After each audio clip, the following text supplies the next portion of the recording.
Hello and welcome again to another episode of Coffee and Issues. My name is Carroll Bernard and I'm joined by my co-host, Mr. Michael Lejeune, partner with RSM Federal and the Federal Access Program. And today we have a special guest with us, Mr. Steven Koprince, who's a recently retired GovCon expert. Hey, Steven, thanks for joining us today. Hey, thank you, Carol. Not retired yet. I'm still practicing through Thanksgiving, but it's pending. So okay, if you're listening to this show after Thanksgiving, then my words will be relevant. That's right. But yeah, I'm still active at the moment. All right, cool. Thanks for the clarification. So the issue today that we're going to be talking about is COVID-19 vaccines, mandates, protocols, etc. I wanted to bring Steven on because Steven does always such a good job in really breaking down some of what is in those legal terms and formats into layman's terms. Steven, before we begin, I think probably it would be good to go ahead and put out the legal disclaimer there, right? Yeah, I mean, a few disclaimers to put out just for folks. Unfortunately, number one, this is a discussion. It is educational only. It is in no way, shape, or form legal advice for anybody who is listening. I will also point out this is a rapidly evolving topic, as you know. We've got this executive order. We've got this guidance from the Safer Federal Workforce Task Force. I have no special information beyond that. I don't have secret information. So if the answer is not in one of those documents, I may, as we're discussing, give folks my best guess just based on my experience, but I'm going to try to preface it. And even if I don't, it's going to be an educated guess because I don't have any secret or special information beyond those two documents, the executive order itself and that draft guidance. And then finally, I would point out that I am not an employment lawyer in any way, shape, or form. Talk with contractors about some employment issues like Service Contract Act, Davis-Bacon Act, but one of the key issues that's going to come up for a lot of contractors with this executive order and this guidance is, well, which of my employees are entitled to medical or religious exemptions? And that is not a question I can answer. And in fact, as we'll, I'm sure, discuss, I would recommend that contractors speak with a local employment attorney because the answer may vary depending on where the contractor does business and what laws, state and local, as well as federal, apply. So that's a mouthful, and I don't mean to take it up with disclaimers, but I do want folks to know what they're listening to and what they're not listening to. And what they're not listening to is me giving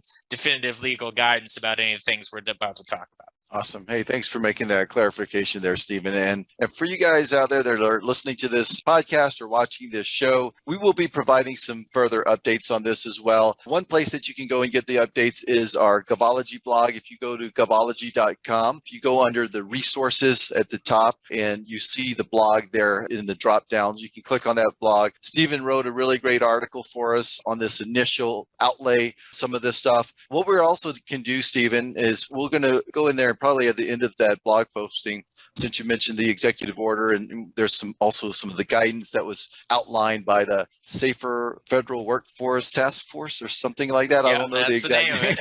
Yeah, Safer Federal Workforce Task Force. We'll just call the task force. Okay. Don't have to remember the full name. Yeah. So we'll get those posted on there. And again, Govology Nation, www.govology.com/nation will be also posting some updates there so that you guys can take away some initial insights from this episode. And then basically you're going to have to keep yourself updated as well. So Steven, one of the things that I wanted to start out with is that we did have somebody that submitted an issue to the issues list, and I wanted to go ahead and start there with reading this out. So here is the issue in one sentence that they've expressed. So we have unvaccinated employees supporting government contracts. Some are teleworking who do not want to be vaccinated. Then I asked, can you give expanding details on this? So some of our government customers have directly asked our employees to self-report their vaccination status and stated that they will be subjected to weekly testing if they are unvaccinated. I do not know which employees responded or how they responded. Then I asked, what steps have you taken to resolve this issue and what was the results of those actions?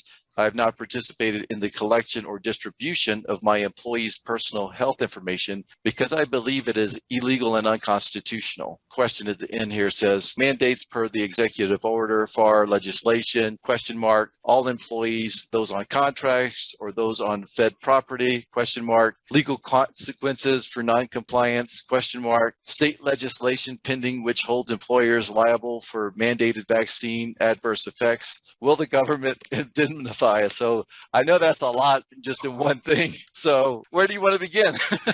And I'm not even going to be able to remember all that, I'm afraid. So we're going to probably have to take that piecemeal because I'm getting up there and old and gray and then can only keep so much in my brain at once. But let's start with kind of this initial notion of, hey, the government is going out there and asking for your employees to be, I guess, vaccinated right now. Well, if that's the case, then that is not something that is stemming from the executive order and the draft guidance issued from the task force. The executive order, despite common misconception about this, the executive order and the task force guidance do not require anybody to be vaccinated right now. Now, I can't speak as to whether a specific agency might put in a certain contract a requirement that's outside that or goes beyond that. That's not something I've seen or can evaluate. But what I can tell you is that the executive order and the draft contractor guidance document that is incorporated essentially that's come out from the Safer Federal Workforce Task Force, the task force, requires covered employees to be vaccinated by December 8th. And so if you've got a federal agency that is telling your employees they need to be vaccinated right now, maybe they have some authority for that, but it's not coming from the executive order or the guidance, at least not in my reading of that. So I would probably follow up the customer if I was that person and say, where are you getting the authority? Where in my contract does it say I have to do this? That's the first thing. The second thing that concerns me a little bit about what I heard there is the notion of the agency directly reaching out to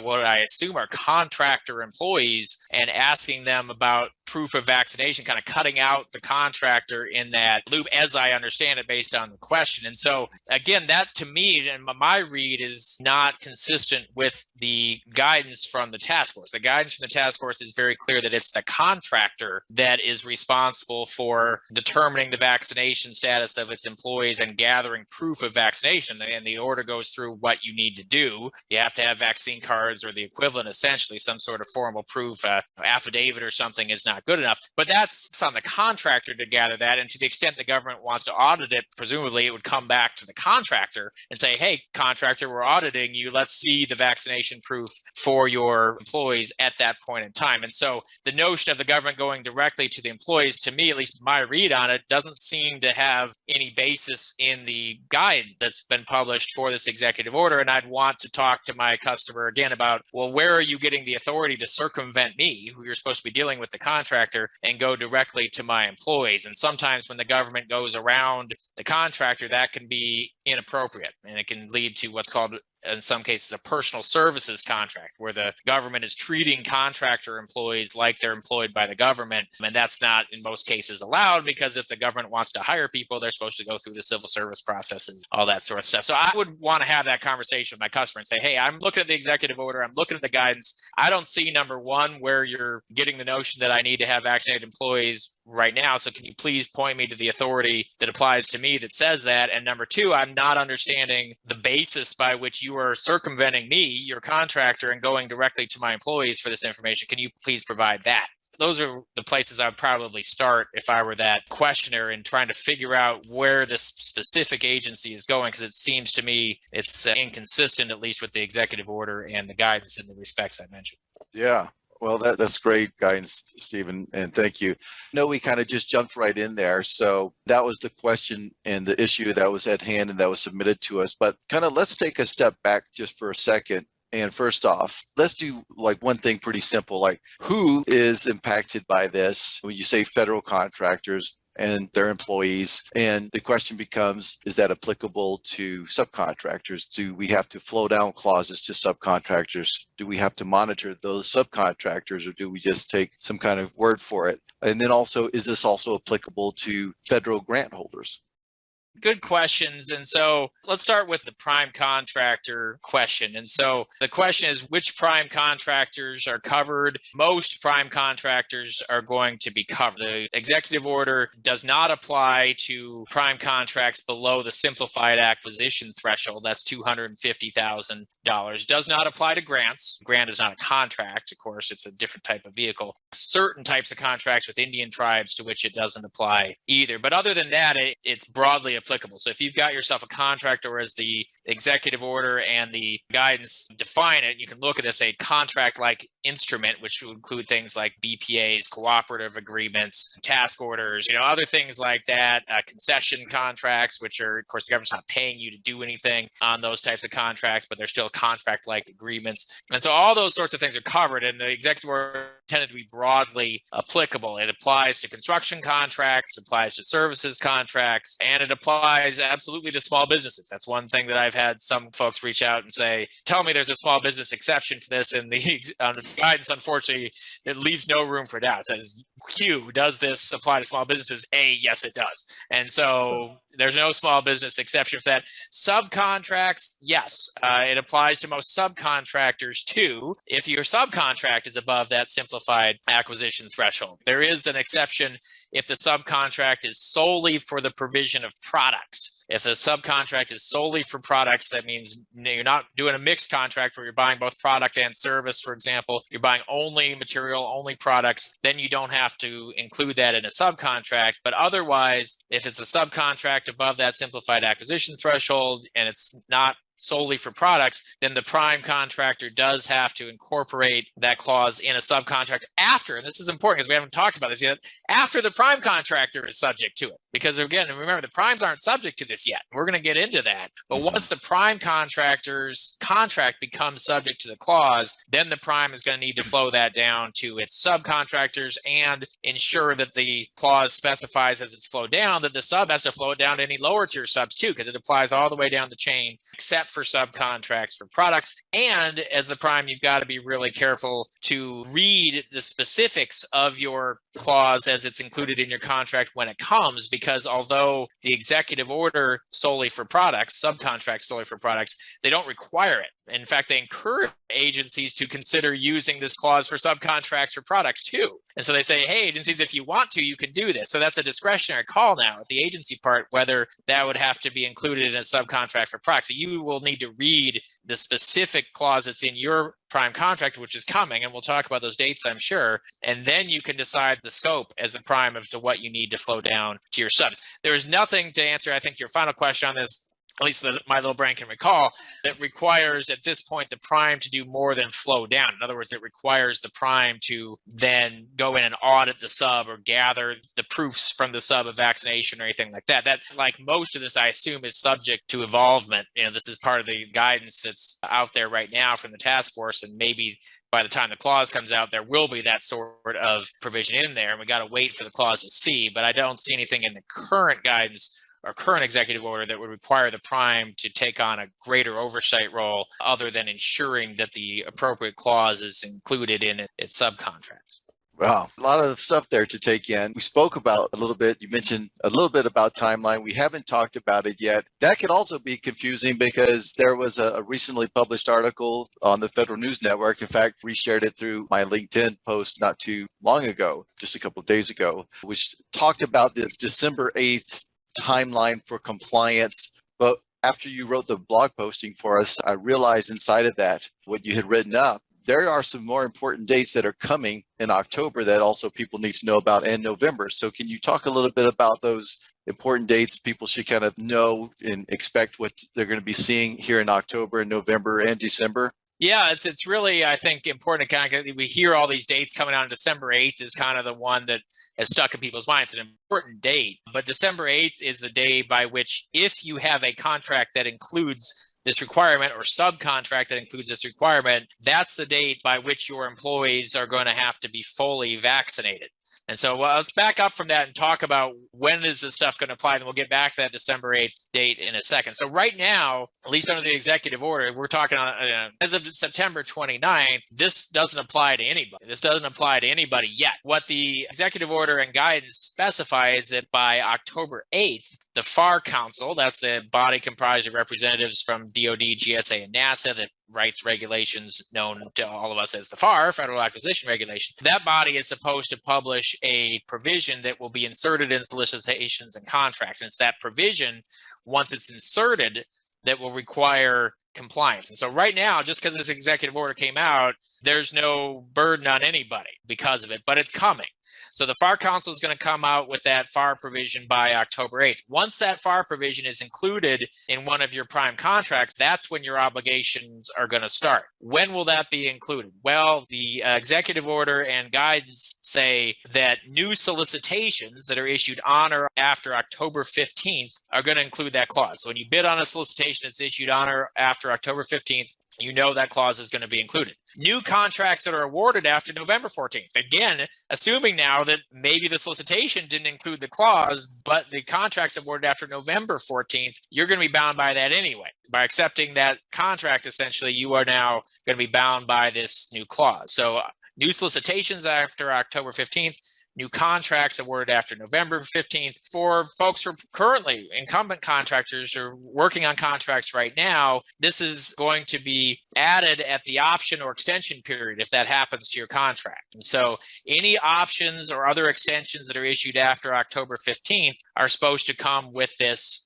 new clause attached to. It's once that clause is incorporated in your contract that, boom, you've got now legal obligations. And a lot of folks are going to be able to look at where things are heading. And even though they aren't bound by it now, unless maybe there's some other authority like the questioner who maybe their agency had some other authority on this, but under the executive order and guidance, they're not bound right now, but you know it's coming. If you've got an option that's due November 1st, for example, the agency's notified you that they're planning to exercise that option, then you know that on November 1st, you're going to be bound by this requirement. And so now is the time to start planning, to say, hey, we've submitted bids that we think might get awarded after November 14th. We're working on contracts that we know or hope are going to be extended after October 15th. This is the time now to start preparing. If you have that obligation kick in on November 1st, now you've only got less than 6 weeks, I guess, to get up to full vaccination on your employees. So you have to start working back on that. December 8th is the deadline for if you are bound by the clause. December 8th is the general deadline, because the agency can grant a waiver of up to 60 days in certain cases. But it is the deadline, other than that, for your employees to be fully vaccinated. Keep in mind that fully vaccinated means 2 weeks after receiving your last shot, whether that's the second shot of Moderna or Pfizer, which is a 2-dose regimen, or your first shot and only shot of the Johnson & Johnson. So let's assume now that you become subject to that clause at some point in October, November. You have till December 8th to get all your covered employees, and we will talk about that, I'm sure, too, to get all your covered employees fully vaccinated. And so fully vaccinated is defined in the guidance, and it's based, I guess, on CDC, FDA type authority. Fully vaccinated is defined as 2 weeks after receiving your second dose of a 2-dose series. That'd be Moderna and Pfizer. Those are 2-dose series. Or 2 weeks after receiving your single dose of the Johnson & Johnson. And so if you walk back from that, you say, I have to have my employees fully vaccinated, not getting their first shot by December 8th, but fully vaccinated by then. Really 3 weeks before December 8th is going to be 2 weeks before that, I guess, is going to be the latest that they could be getting that jab. If it's Johnson & Johnson, they could get jabbed 2 weeks before and you'd be fully vaccinated by the 8th. But that's taking you back into November already. And so you've got to be planning already how you're going to get not just your people to get their shots, if that's what they're going to do, but get them with enough time so they have 2 or maybe more weeks or more before December 8th, if they're more time, if they're going with that 2-dose regimen, which requires, of course, some time off in between your doses. Yeah. I want to go to Michael. Michael, do you have any comments that you want to throw in there or questions for Steven? And I know we've got a pretty active Q&A that's going to probably happen after the show here. So what are your thoughts, Michael? I think we do have a lot of comments coming in. I think a lot of people are about as clear as they can get on the people that need to get vaccinated. I think this has all been helpful to clarify that. I think where the challenge comes for a lot of contractors is regardless of the politics, and I always want to remove that from this, put the politics aside, there's people on the team that are not going to get vaccinated for whatever reason. And so the challenge for a lot of these companies is, how do I deal with that? What's the process for dealing with that? And I know I've reviewed these quite a bit. So it's not necessarily a question. Maybe Steve, you can chime in. There's so little guidance on the exceptions to the vaccine. And so we've got the disabilities clause, we've got the religious exemption clause that's out there. But I've actually seen people file a religious exemption. There's paperwork that their organization has, and it get denied, where an organization says, well, this isn't sufficient. Well, how are you to tell me what my religious exemption is? How is it? It's not sufficient. And so, like, I think that's where a lot of the gray area comes for folks right now. Of we're being told there are exceptions, but then organizations are saying, well, I know there's an exception, but we're not going to allow that exception because we don't think your write-up is sufficient, or we're just not going to allow that. So that would be a question that I think a lot of people have is, how do these companies deal with the exceptions? And do you have any thoughts on that? Yeah, a little bit, but this one I'm going to have to mostly punt, because a lot of this really is employment law stuff. And employment law is a hodgepodge of federal, state, and local. And so the way that the guidance reads and the task order reads, and I think one of the reasons why folks are maybe somehow finding this a little more narrow than they may have anticipated is that the guidance reads that you can give an accommodation to an employee when required by law. So the way I read that is that if you want to offer an accommodation to an employee, again, this is just my read on it, not being an employment lawyer, but read on the executive and the guidance, you're going to have to tie that to a law that says my federal, state, or local law that's applied to me, as applied to this particular employee, requires me to give them an exemption because the disability / medical reason or religious. And so what I suggest for folks, because again, Michael, I'm with you. I take the politics out of this. I'm just here to talk about this as a thing that exists, right? It's a mandate for contractors, and they've got a tough battle potentially ahead of them because some percentage of most contractors' employees are not going to want to do this. And in fact, those who did want to get vaccinated probably already have. Yep. And so they're trying to deal with the people who have decided for whatever reason. Again, I'm not judging one way or the other, but for whatever reason, those folks have decided, I don't want to do this. And now the employer has to come in and try to make a call as to what to do with that. And so I would advise them to seek out an employment lawyer who is well-versed in the laws that apply to them, that apply to the places where their employees work and reside, and talk about it and say, hey, I've got these employees, federal, state, and local. What requirements do I have to accommodate medical disability reasons or religious reasons? And when do I know under local law, or when can I support with maybe a memo from an attorney that I've properly categorized someone as exempt? And that's really the best I can do, because again, I'm not an employment lawyer by trade. Even if I was, a guidance to people in every jurisdiction in the country, because someone's state law may require one thing where someone else's state law may not. But I think that's a conversation that contractors should be having ASAP, so that they know and get opinion from an employment lawyer as to what accommodations am I required to offer and how can I apply that to my employees so that they now know and can either justify giving the accommodation, or in some cases they have to tell an employee, sorry, but we've spoken with legal counsel, and while we'd love to accommodate your request to go unvaccinated, our opinion from our counsel is that we can't do that we don't have a solid legal basis to do that. So that'd be my suggestion. I think that's a really good point. And for some people, I know, like, I've actually had to deal with this. For my wife runs a nonprofit. We've had to deal with it a few times. And when you look at those clauses, exceptions, accommodations, whatever it is you want to call them, right? When you look at those, part of the language talks about as long as it doesn't put an undue burden on that organization. And so, like, that could be one of the reasons it's getting declined, where somebody says, hey, Steve, you are the supervisor of whatever, you're on site, you deal with 500 employees every single day. And in order for you to go unvaccinated, it would create an undue burden on your team or what. Like, there's a way for them to say, sorry, that's not going to fly here because of the position you're in. And I think that's rarer than the situation where I know a bunch of people have typed in questions today about, well, all of my people are telework. You know, they're all working from home in their pajamas. Do they have to get vaccinated? And I think in a lot of those situations, it really boils down to communication with the contracting officer and what the situation is. I mean, if your employee's not stepping foot in anything but a Walmart in their home, like, there's got to be some common sense. But again, I don't think there's been enough language. So I've been waiting, and maybe you guys have seen it come out. I've been waiting for the Department of Labor to put out some more information, because I know in the executive order it talked about, Department of Labor putting something out. I haven't seen that language. I don't know if that'll come in around October 14th or so, but I believe that language will hopefully clear up some more of this for us, because at a high level, we're seeing if you're working in a federal building, you got to get it. And then on one side, we're seeing, well, if you're a company that has 100 or more employees, and then on another level, you're hearing, well, if you've got a contract that was awarded after November 14th. So you're like, which one of these things apply to this? In a way, they all do.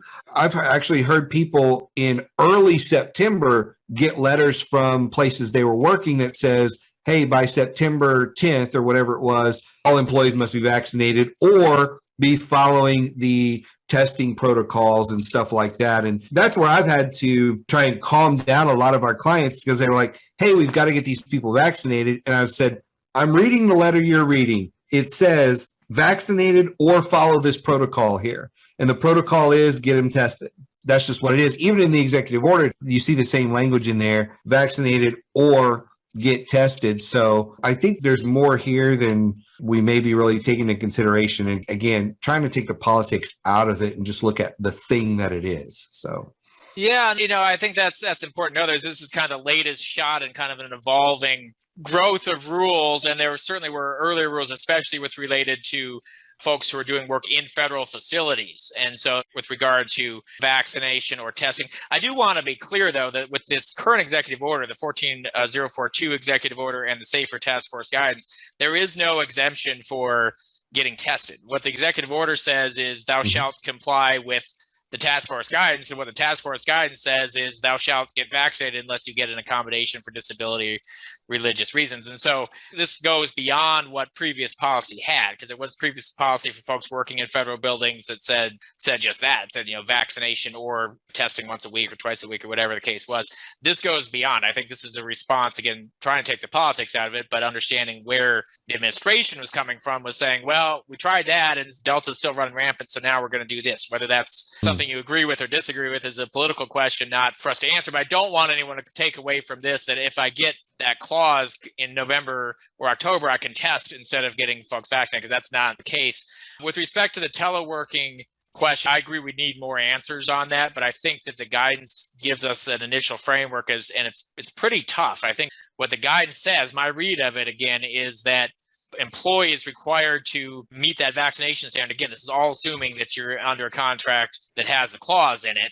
But assuming that you are, then who is a quote unquote covered employee? And the answer, as I read it, is that a covered employee is someone who is working on or in connection with a covered contract, which is a contract that includes that clause, and working either direct billing that contract essentially, or in connection with. And they have specifically said, look, if they're doing accounting functions that are essential to that contract, they're working in connection with that contract. And so if you're working on or in connection with the contract, as I read it, it doesn't matter where you work. Even if you work from home, the vaccination rule applies. If you are working at a covered contractor workplace, which is a facility controlled by the contractor, then you must comply with the rule, even if you are not working on or in connection with the contract.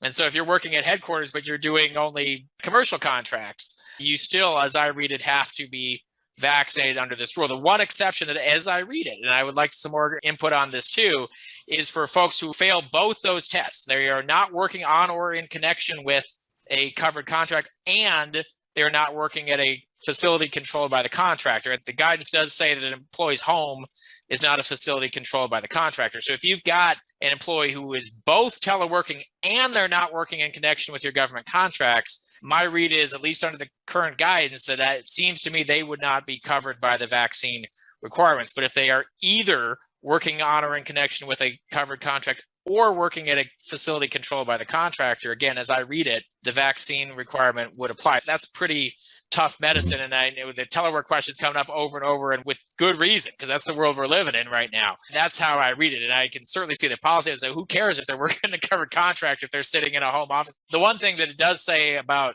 we haven't talked about this, that the executive order and the guidance, in addition to vaccine requirements, also say you must comply with the CDC's masking requirements in certain areas and social distancing and all that. And so the guidance does say, if you're working from home, don't worry about that. You don't have to wear a mask in your own home office. But unless you're on Zoom. Unless you're on Zoom and you've got special Zoom that can transmit viruses. But other than that, the vaccine requirement would still apply. Again, as I read it, based on the fact that you're working on or in connection. That's very interesting. So it's changing as we go along. And as I was sitting here listening, I'm thinking to myself, boy, Steven, we may actually need to bring you in like once a month or so on Coffee and Issues just to kind of get updates as everything moves forward, and guessing guidance might change. But what I'm taking away from it, and I know we've had some folks that came in late, but just kind of in my summation of what I'm taking away from this is that, there's going to be some new clauses coming in to contracts starting in solicitations in October 15th. Did you say that date was? Yeah, new solicitation October 15th, and then contract awards November and later, or extensions, options, extensions, etc. Yeah. So read those solicitations carefully, I think, is the guidance here. Once we start, especially getting into October 15th, because this is where you might see those clauses start to pop up that you've got to comply with, and whatever the language of the law is inside of those clauses. And again, if it says thou shalt, will, or must, if you want the contract, then you kind of have to basically comply with that, right? Yeah, that's or right. Not bid on it. And one thing that's interesting to me is the solicitation thing. Fair enough. If you don't want to get your folks vaccinated, don't bid on solicitations that are issued after October 15th. But how about solicitations that you bid on before any of this came up that are now being awarded? They're inserting this anyway. In many cases, you don't have the right to just say no. Now, some contracting officers will let you out if you say, we can't support this contract. Okay, they don't want to deal with you anyway. But oftentimes, depending on how the solicitation was set up, you essentially have made an offer to the government. They accept it. Boom, you got a contract there. And so they'll say, you have to take this contract, but we're putting something in that you didn't know about. And then maybe the worst of all for contractors who may be saying, you know what, I don't want to have to deal with a contract that includes this stuff because I might lose some of my key employees or be forced to terminate them or whatever. Options. The government ordinarily, if they give you notification of an option, usually within 60 days or so, you have to accept that option. You don't have the right to just turn down an option under the standard FAR clauses. And so they say, yeah, we're exercising your option. It's unilateral. And by the way, because we're doing that, now you have this requirement that you didn't have when you bid the contract. That's tough medicine for folks who may want to say, I'd rather decline a contract than have to go through this stuff. So that's going to be some fights over that, I think. Steve, I got a question for you here. If I remember right, and I've been reading a lot of this stuff, so it kind of turns into mush after some point. You get all this legal stuff and it's all one big document. But if I remember correctly, in the executive order, the 100-person limit on the companies, that was not specific to government contractors. That was across the board though, right? So even if you're not in government contracting and you have 100 or more employees, once the final rule comes out from Department of Labor, this applies to you whether you are a government contractor or not. Yeah, and I think we may be talking about different executive orders. The one that's the 14042, that's the September 9th executive order, that the 100 employee was not, as I recall, part of that. Yeah, there were two executive orders that came out on that day. And there was one that was more of like, hey, here's what we're going to do. And then the other one was, here's how we're going to do it. But then it also left room for Department of Labor to issue the final rules to it, of the application, if you will. And so in that one, because that was the buzz, is President Biden gives a speech, says anybody with 100 or more employees, you're going to have to follow this. And to my knowledge, when I was looking at that one, that was not specific to government contractors. That was just all companies if you have 100 or more employees. So it was a much broader piece of that. So we've got how it's affecting government contractors. Then we've got how it's affecting people, even if you're not a government contractor. And so I think those are two things. And I know a lot of people on here are small businesses, so that piece doesn't affect them. Here's one of the challenges, and you may have some thoughts on this. If I'm on a contract that's up for renewal, and now they're going back and saying, hey, this now applies, because I've seen that happen where I've seen documentation come down and say, hey, you're required to do this by a certain date on this contract that you were awarded in 2019 and we're in, the third year of it or whatever it is. People didn't price those contracts with this in mind. And now there's new incurred cost that the government is saying, hey, you've got to go and do this, whether it is paying for that person to be out for 6 days or whatever it is. And I think that's definitely a question a lot of people have been asking us is, how are we going to recoup the cost that we didn't factor into the contract? We would have priced it differently. We would have structured it differently. But now we're at a point where we're in a contract. We can't get out of it. And we've got these costs. So I don't know if you got any thoughts on that. And that was also the last part of that question that the person who submitted the issue had said, will the government indemnify us?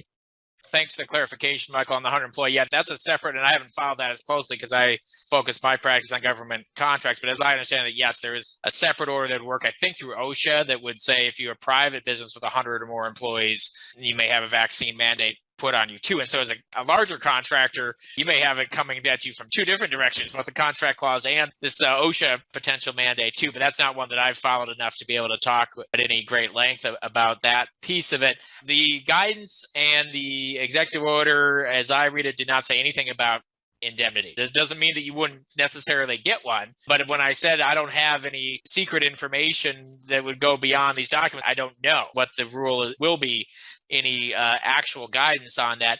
I think that there is certainly an argument to be had that you should file a request for equitable adjustment or even a claim for costs that you can document were incurred in the scenarios you mentioned, not the one where you bid on the solicitation with the clause in it, but where you have an option or some sort of extension to the contract. You didn't price it out, and now you've got to incur these costs. Maybe you even need to hire new employees and do employee searches to replace people. I mean, it could get expensive. Pay relocation fees for people. I mean, I can see this coming up. So yeah, I think there would be an argument to be had. It depends a lot on what type of contract. If it's cost reimbursement, yeah, you're going to get paid for it. I think it's a reimbursable cost, probably an allowable cost under the contract. If it's fixed price, ordinarily the rule is, of course, that the contractor bears the burden of increased costs under fixed price contract, but there are exceptions where the government causes the increased cost. This isn't a storm that, act of God or nature, whatever you want to call it. The government says, well, we didn't do that. You didn't do it either. We'll give you an extension of time, but we're not going to give you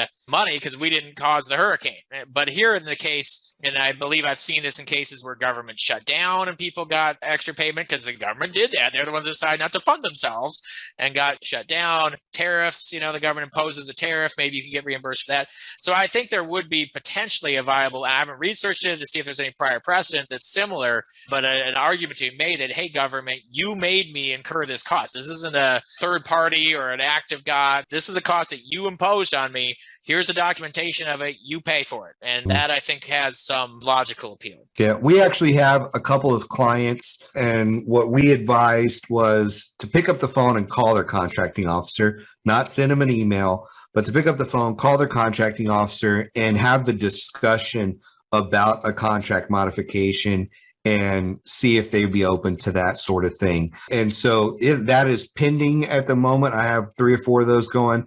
I don't have any feedback yet of whether the government is going to do it, but that's something that a couple of our clients have requested. The government didn't give them a hard no, so they're at least thinking about it. So we'll see what happens, but there's absolutely no guarantee that they'll do a contract mod for them. So yeah, I think that's a great starting point, though. I mean, there's no reason to go in guns blazing and file some claim and pound the table when you could have a conversation with people. They know. I mean, some of them might say yes, some might say no, some might run up the chain to legal or whoever they got to talk to there. But they know full well if they have any sense, and most of them do, and then it's an obligation that they're imposing on you. Some of them don't even probably want to impose it on you, but they have no choice. And so I think having that conversation is a fantastic starting point. And we often do that for clients too, where we'll say, just have the conversation, say, I don't want to file anything. I just want to work this out. But especially if you're a small business, you play that card too. Hey, we're a small business. We priced this thing really efficiently for you. We sharpened our pencil and now we're in a tough spot because of this. Can you help us out? And sometimes that works out and you don't risk the relationship in the same way as if you go in a legal letterhead, guns blazing, saying, I demand X, Y, and Z. Save that for if you need it. Yeah, absolutely. Wow. Lots of stuff here today. And I know we got a lot of questions. So why don't we get to the questions? And typically we we end the show and then we roll into the Q&A, but I want to make the Q&A a part of this show today from the folks who have joined us, because I think that there's going to be some very interesting things. Again, just a couple of recaps, what I'm taking away. October, start to look for solicitations that are going to be containing the clauses for these requirements. Talk to your local employment attorneys to make sure that you are complying also with the local regulations as well as the federal. And if there's conflict in the two, they can maybe help you figure that out. And so those were a couple of big points. And so besides that, we're going to be posting some additional updates. So again, if you guys are not already in Govology Nation, suggest that you go to govology.com/nation. That's our private LinkedIn group. You can ask more questions there. We also have some additional legal experts inside of that group, and we'll continue to post updates as they go along. And I know there's going to be a lot of questions in this queue here when I open it up today, and I know we're not going to get to all of them. So let's just go ahead and jump right into the Q&A here, questions. Let's see. Regarding PTAC offices, our PTAC program is partially paid by DLA. Is there clarification about other non-PTAC staff, employees working in our host office needing to be vaccinated? No, I mean, again, when I said I don't have any secret knowledge, unfortunately I don't. And so I think that that would be a great question to ask the task force, which is operating under OMB, Office of Management and Budget, but have any information about how PTAC staff would be treated. Yeah. And Carol, let me jump in on here real quick. I think to just kind of tag on to what Steven just said, this stuff that's out right now is direct but vague. Right? That's the best way to put it. It's direct but vague. And so I think we're waiting on more clarification, not only in October. Department of Labor is also supposed to put out some rules. So we're waiting on these rules to come out, and hopefully it'll help clarify. But I assume there's going to be some specific things like that PTAC question that you just asked, where the rules are going to come out and you're literally going to have to say, I don't understand. Does this apply to me? And you're going to have to run that up a chain. I don't know how high up the chain to get an answer that says yes, no, or maybe. That's just where we are. Again, it's direct but vague, and that's just going to cause a lot of these special situations to have to run it up the food chain and just see what happens. Yeah, that's well said, Michael. And some folks, I mean, some of it's very clear. In other cases, like that PTAC question, that's one where I suspect you're going to have to do exactly what Michael said, that even when additional clarification comes out, you're going to have to say, okay, but I'm in this gray area. I don't understand. Help me know what I need to do to comply. Yeah, absolutely. There's a comment here. National Park Service requires us to have each employee complete a form stating their vaccination status. So the next question is, as an employer, we have to refrain from asking age, gender, sexual orientation, and other personal related questions. How are we protected from a discrimination lawsuit if we have to ask for HIPAA protected information? Yeah, all I can say to that is talk to an employment lawyer. HIPAA is not at all my area of expertise. I can't provide any information on that one. I'm sorry. I think another comment here, NASA and Army sent vaccine reporting forms directly to our employees without notifying me. So it sounds like a lot of the agencies are sending out those reporting requirements directly to the employees, bypassing the contractor directly and not even asking them to report. Yeah, I mean, I would first just talk to my customer about it. There's a lot of moving pieces here, but like I said, if they're doing that, it's not part of this executive order and draft guidance that we've been talking about. It's maybe something else. Maybe if there are folks working on a federal facility, it's under the prior executive order for federal facilities. But I at least talk to my customer and say, can you tell me what is the authority for you to be reaching out directly to my employees for this information? Make sure that you're comfortable with that answer. Because again, under this executive order, at least in the current guidance, it's the contractor that's responsible for gathering that information, not the government directly. Steven, I want to go back to something you said, because you made reference of talking to the local employment attorney, but going back to something that Michael asked and about the indemnification and equitable adjustments, would that be something that a contractor may also engage somebody specialized in federal contract law in tandem with a local attorney employer if they were going to seek equitable adjustment requests? Yeah, that's right. I mean, I think that we work with, and maybe Michael does too, but we work with companies all the time on equitable adjustments and claims, and strategies for presenting those in an informal way too. That gives you we take a look at prior authority from, there's not been a prior COVID vaccine mandate, but one or other cases where the government has, after the fact, imposed an obligation that required that increased costs, such as tariffs and things like that. Try to provide some sort of similar enough situation to show the government that they should be paying this. So yeah, those are really different legal disciplines. One is, what am I required to do under employment law of my state, of my locality, and under federal employment law when it comes to offering accommodations, reasonable accommodations to employees based on religion and medical situations. And the other is, how do I best present a claim for additional money to the government because of the costs that I incurred complying with a mandate that was not in the contract that I did. And so those are different legal disciplines. There may be attorneys out there who do both, but I don't know any of them off the top of my head. I'm not one of them. So those might be situations where you'd have a couple people working at different elements of this for you. Next question. Do you think it would apply to SBIR, STTR awardees with mandatory on-site activity at DoD facilities? We had this question from a client who realizes it's a grant, but was confused by the language on federal facilities. Yeah, good question. Again, that's one I would want to follow up with the task force as well, because it does specifically exempt grants. And so my initial answer is yes, but then if you've got federal facilities in there, are you maybe under the other executive order, which we haven't been talking about here, which talks about federal facilities, or would you somehow be considered under this one to be part of a contract-like instrument? I'm not sure about that. This guidance doesn't talk about SBIR or STTR specifically. It does talk about grants being exempt.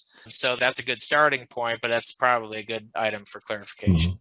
Okay, next question. Can our clients require us to send HIPAA-protected employee information, which may include employees' vaccination status, and do we have to comply? Don't know. So again, sorry, I wish I could tell you. You may want to have a HIPAA expert on the show at some point to answer these questions, because these are great questions. Yeah, but they're outside my professional expertise. Yeah, and I'll just talk this one little brief thing about it. HIPAA is primarily there to protect you from like your doctor, hospital, all those people just willy-nilly putting your information out there and all that kind of stuff. That's the price. So like your employer can't go to your doctor and say, hey, I want all of Carroll's records on whatever.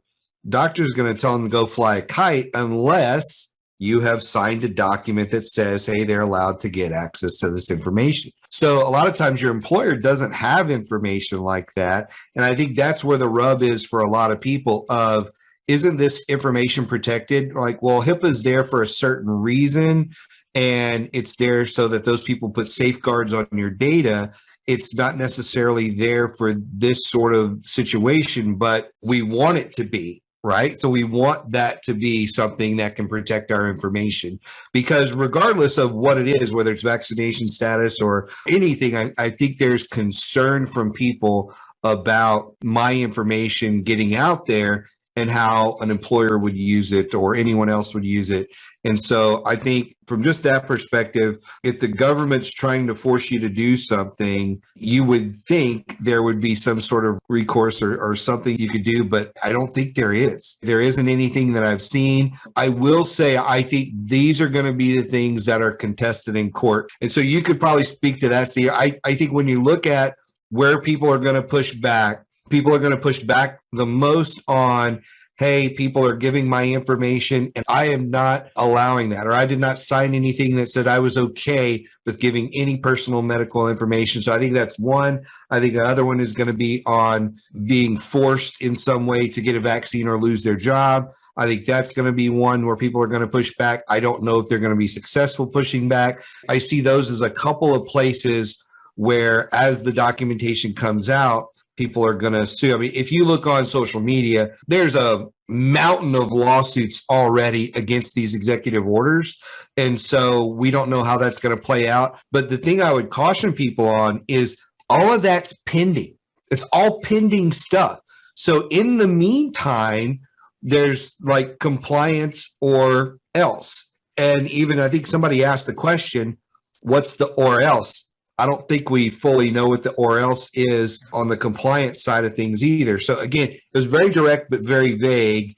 I think there's just so many questions people have. My biggest thing is just slow down, watch for the documentation to come out. Yeah, it's great commentary there, Michael. I think you hit the nail on the head when you say, regardless of where some of the stuff ends up, and I'd be flabbergasted if this task force committee, nobody on it thought of HIPAA in drafting this, and so it's just completely new to them. That doesn't mean that it complies. I'm sure will be lawsuits arguing that and other reasons why this is illegal. But the idea that this task force never thought of HIPAA when they're writing it, they obviously think it's at least arguable under HIPAA to have this sort of requirement in place. I think that's a fair reading of this, whether that's right or wrong. And again, I don't know much at all about HIPAA or other laws that might protect this sort of information from the government or from an employer. That will remain to be seen.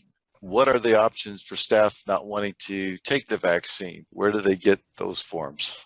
I haven't seen any forms or for is there it. like a waiver request if like they're going to claim an exemption? Or Stephen, do you know that? No, I mean, the only exemptions allowed under this, and again, well, there are a few other ones we should mention. So the accommodations are either the religious accommodation or the disability/medical accommodation. And so I'm not aware of any forms or anything that you can fill out to request one. The executive order, this is what Michael says, vague but direct, and he's right on that. When it comes to accommodations, the order basically says, well, contractors, you kind of need to figure out what to do, like who's entitled to an accommodation. That's why I say, please talk to somebody who is really well versed in this sort of stuff and can tell you when are you as an employer required to get a religious or disability/medical accommodation, and that attorney can help you develop a form for your employees if they want to apply for that. There are a couple other things to keep in mind. Again, remember that at least my reading of it, if you're both telecommuting and not working on a contract that's covered by this order,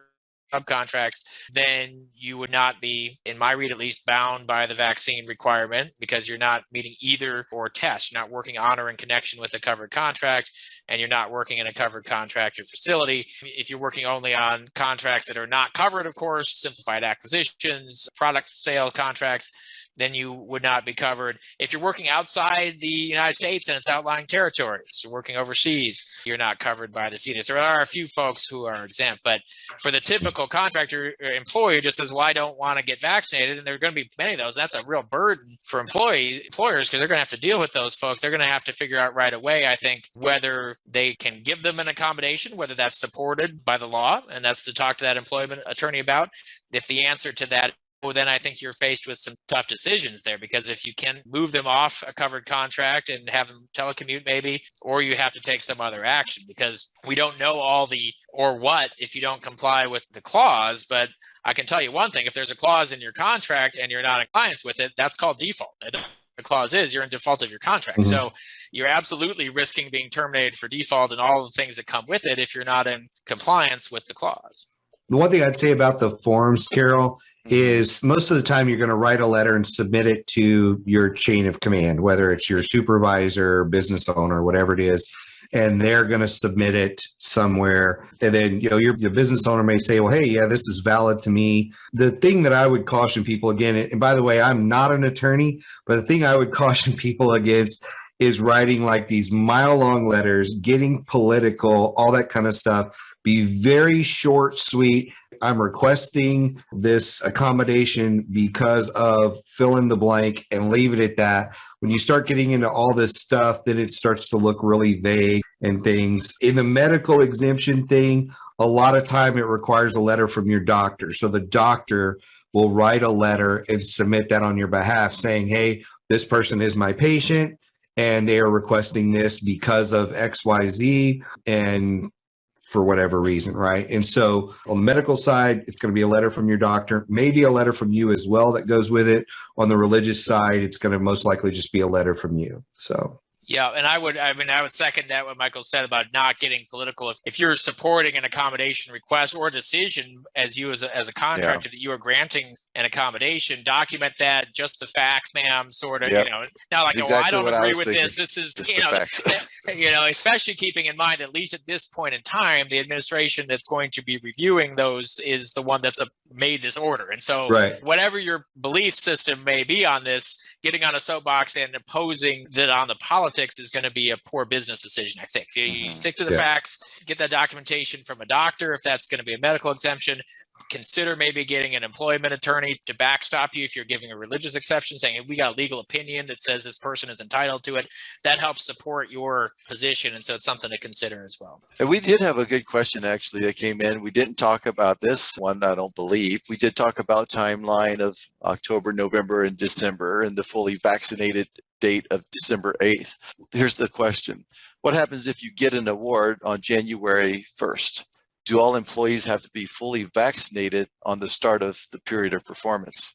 Yeah, that's a great question. So the answer, generally speaking, is yes. And so after, we haven't talked about it, I'm glad the questioner brought it up. So after December 8th, all covered contractor employees are supposed to be vaccinated by the first day of the period of performance of a newly awarded contract. First day of the period of performance, not the day of award of the contract if it's not the same as the start of performance, but the first day of the POP, the period of performance on that contract. All covered contractor employees are supposed to be fully vaccinated. That's the one where I mentioned this in passing earlier, where if you get a new contract after December 8th, and the agency needs you to start right away, they have a mission critical need to begin right away, and you don't have everybody fully vaccinated, the agency can give you an exemption of up to 60 days to have that happen. You have to ask for it, and the agency has to grant it, but you could get a 60-day exemption. But the starting point is after December 8th, any newly awarded contract that includes this clause, day one of performance, you have to meet the full vaccination requirement for the covered employees. Yeah, great question. And we have another one here. This I think is a good question. So are IDIQ task orders, solicitations, RFPs subject to the new clauses inclusion on or after October 15th? Yeah, I mean, I don't see any exemption for that. The definition in the guidance is very broad. It talks about any agreement essentially that creates obligations that are enforceable or otherwise recognizable by law, and goes into this lengthy definition of any contract under federal procurement statutes, and then talks about specifically contracts include but are not limited to, now I've got this pulled up in front of me, job orders or task orders under basic ordering agreements, letter orders, purchase orders, et cetera, et cetera. So I don't see any basis to exempt orders from that. In fact, some of you who are on this may remember the old Kingdomware Supreme Court decision from about 5 years ago now, and that was a question essentially, is an order a contract? And the Supreme Court said, yeah, an order is a contract. And so it's a type of contract. It's a contract under a contract, essentially. So yeah, I mean, it doesn't specifically say that in the guidance, and so it still may be worth asking the question, but I would be shocked based on what I'm reading here if an order was not included, because it seems to encompass pretty much any species of agreement between the government and a contractor other than ones that are specifically exempted, such as grants and such as acquisitions under the simplified acquisition threshold. Yeah, and we had a good comment here as well. Somebody posted earlier, I think it's an important distinction that it's not an exception, it's a reasonable accommodation under Title VII of the Civil Rights Act or the ADA. Yeah, I mean, they do use the term accommodation under that. I'm not sure that it's necessarily limited to Title VII and the ADA, as the questioner indicated. The guidance doesn't limit it to accommodations under those specific federal statutes. And there are, as I mentioned, a myriad state laws on employment discrimination and some local laws as well.